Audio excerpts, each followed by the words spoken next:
பாடல் வந்து எனது அம்மாக்காக எனது அப்பா 1968 அவங்கள சைட் அடிக்கும் போது எழுதின பாடல்.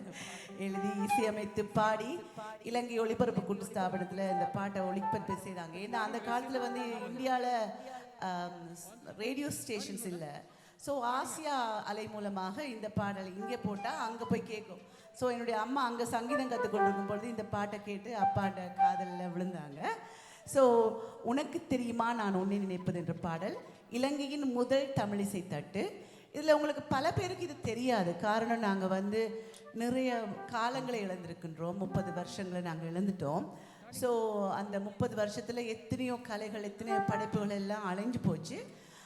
ஆனாலும் எங்களுடைய முதிய கலைஞர்களின் படைப்புகளை நாங்கள் திருப்பி திருப்பி கேட்க வேண்டியது எங்களுடைய கடமை. நான் அவருடைய மகள் என்ற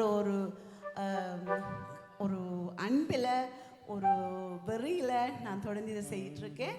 உங்கள் அன்புக்கெல்லாம் நன்றி. கிளிநொச்சியில் நாங்கள் இந்த நிகழ்ச்சியை இன்னைக்கு செய்கிறதுக்கு காரணம் எனக்கு கோகுலன் சொன்ன அட்வைஸ் தான். ஏண்டா இந்த மக்கள் போராட ரொம்ப பாதிக்கப்பட்டவங்க, ஆனால் அவங்களுக்கு ஒரு என்டர்டெயின்மெண்ட் இல்லை அக்கான்னு சொல்லி. அப்போ நான் சொன்னேன் ஃப்ரீ ஷோவாகவே நாங்கள் பண்ணிடலான்னு சொல்லி தான் என்னோட நண்பன் சத்யன், மற்றது பத்மலதா, மற்றது நட்ராஜ் அவர்களெல்லாம் வச்சு இந்த ஷோ உங்களுக்காக பண்ணுறோம். So enjoy it please. எங்களுக்காக நீங்கள் செய்ய வேண்டிய ஒரே விஷயம் கைதட்டல் மட்டுமே. நன்றி. அது மட்டும் இல்லாது அவருடைய குடும்ப சைதம் இங்கே வருகை தந்திருக்கிறார். அக்காவை திருமதி ஆக்கிய திருமகன் பிரபாகரன் அவர்களும் இந்த இடத்தில் வந்து இருக்கிறார். அக்காருடைய இசை பயணத்துக்குரிய ஒரு அடித்தளமாக இருந்து நகர்ந்து கொண்டிருக்கிறார். இந்த தருணத்தில் அக்கா உங்களோட வாயால் ஒரு 2 வசனமாகுது. ஆமாம், எனது தலைவன் பிரபாகரன். எங்க எல்லாருக்கும் தலைவன் பிரபாகரன் மாதிரி என்னுடைய தலைவனும் பிரபாகரன் தான். ஸோ அது அழகாக அமைஞ்சுது பிரபாலினி பிரபாகரன்.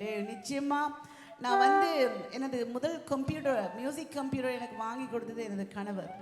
ஸோ அதன் மூலமாக தான் நான் இசையமைக்க கற்றுக்கிட்டேன்.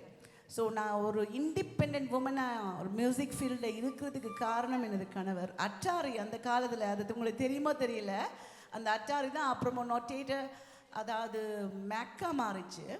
ஸோ அதுதான் இப்போ வச்சுருக்கேன். ஸோ அவரும் ஒரு மியூசிஷியன், பிரபாகரனும் ஒரு musician, tablist, guitarist and sound engineer. ஆனால் இப்போது அவர் இன்ஜினியர் ரெண்டுபடியாக ஹீஸ் ஐடியில் வேலை பார்க்குறாங்க. So he is not into that. கொஞ்சம் tired, but we will start again. So thank you my love, thank you so much. நன்றி நன்றி அக்கா. குடும்பமே ஒரு இசை கூண்டுகள் இருந்து வந்த அற்புதமான குருவிகள் போல அப்படியே பரவி பாய்ஞ்சிருக்கு. மிகனிமையாக வன்னியின் இசைத்தேர்தல் நிகழ்ச்சியினுடைய பூரண அனுசரணையாளர் கூட, குயின் குப்ரா நிறுவனத்தினுடைய பணிப்பாளர். மிகனிமையாக இப்பொழுது உங்களுக்கு பாடல் உனக்கு தெரியுமா நான் உன்னை நினைப்பது, எனக்கு தெரியுமா நீ என்னை அழைப்பது. நாம் எல்லாம் பிறகுறதுக்கு பல வருஷத்துக்கு முதல் அந்த பாட்டு இது. சரி, இதை கேட்டு மழுது கொண்டு அடுத்த பாட்டுக்கு போகும். உனக்கு தெரியுமா